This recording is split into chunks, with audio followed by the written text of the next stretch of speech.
and together, nous avons déjà gagné. J'ai dit, Inch'Allah, en 2024, nous allons relever les défis qui incombent à nos nations. La situation préoccupante qui prévaut sur le continent, mais cette situation, nous sommes obligés d'agir, de la changer. C'est notre devoir, comme disait Fanon, c'est notre mission et une manière de dire, en Renaissance africaine, nous ne faillirons jamais à notre mission. Ça, c'est l'évidence, exactement. Dit que voilà, depuis 1999, le continent s'est engagé dans une dynamique. Je disais évidemment, ce juin 1999, c'était l'accession au pouvoir du président Thabo Mbeki avec un discours clair qui disait exactement, le 21e siècle sera africain. Les États africains vont tout faire pour démocratiser les États, les institutions, tout faire exactement pour qu'une autre Afrique émerge. Je pense que son discours exactement, qui avait mis en orbite la Renaissance africaine, est un discours qui retentira pour l'éternité.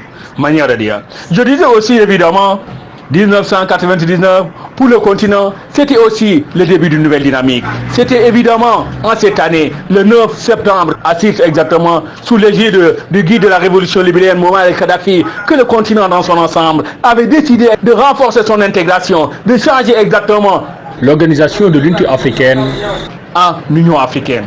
C'est vrai, c'est un changement de nom, mais aussi c'est un changement, tu vas me dire, de vision, de dynamique, un renforcement de l'intégration. Tu sais exactement, comme on dit, pour l'intégration, il y a plusieurs étapes. Certes, 1999 pour le continent, c'était le début d'une nouvelle dynamique. C'était le renforcement de l'intégration. Et Kadhafi a poussé, Kadhafi a impulsé, a renforcé, cette dynamique, avec même des réunions pour la naissance exactement des États-Unis d'Afrique. Je pense que quand même, ce qu'il a lancé, ce qu'il a fait, ce qu'il a dit, exactement c'est ce qu'il fallait faire, c'est ce qu'il fallait dire. Des présidents l'ont accompagné, l'ont suivi dans cette dynamique. D'autres exactement, malheureusement tu vas me dire, n'ont pas joué la carte intégrationnelle. Exactement. Si aujourd'hui l'Afrique en est encore à ce point-là, exactement, la faute incombe à tous ces présidents qui ont joué contre les États-Unis d'Afrique, qui ont joué contre l'intégration continentale et qui aujourd'hui évidemment sont responsables de la balkanisation davantage du continent. Parce qu'évidemment, Kadhafi n'avait pas besoin de dire aux Africains, l'Union fait la force. Je veux dire, chaque Africain sait qu'exactement l'Union fait la force. Chaque Africain sait qu'exactement pour que l'Afrique sorte de sa situation lamentable, il faut que nous intégrons nos États. Mais malheureusement, c'est des gens qui ne pensent qu'à leurs intérêts, aux intérêts de leur famille, aux intérêts de leur ethnie, et non pas aux intérêts de leur peuple exactement qui les ont mis au pouvoir.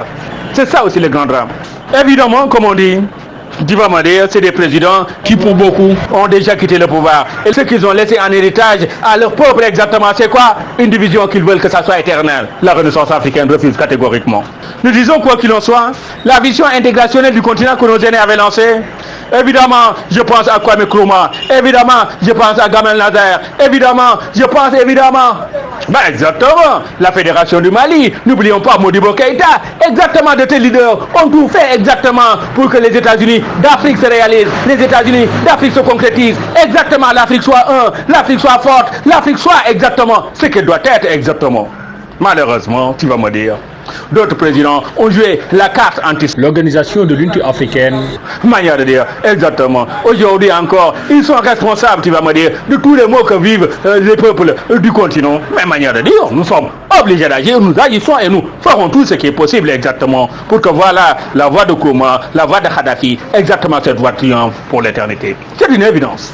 La Renaissance africaine dit, nous devons œuvrer pour la démocratisation de nos États, nous devons œuvrer pour la bonne gouvernance de nos États, nous devons œuvrer, tu vas me dire évidemment, donner du travail à nos jeunes, exactement, tous ces présidents qui avaient joué la carte anti-Union africaine, exactement, qu'est-ce qu'ils ont donné à leur peuple évidemment, incapables de donner du travail à leurs jeunes, c'est Kadhafi même qui finançait dans leur pays exactement, des institutions, des organisations exactement, pour que leur peuple, leurs jeunes travaillent exactement. Non, parfois évidemment tu m'as dit, ça fait honte exactement. Que quand exactement des Africains fiers et je veux dire déterminés pour que l'Afrique avance, pour que l'Afrique progresse, exactement, c'est d'autres Africains irresponsables à la tête des palais exactement qui retardent et qui bloquent le processus d'intégration et d'avancement du continent. Manière de dire, nous allons agir, nous sommes en train d'agir et nous continuons à faire tout ce qui est nécessaire.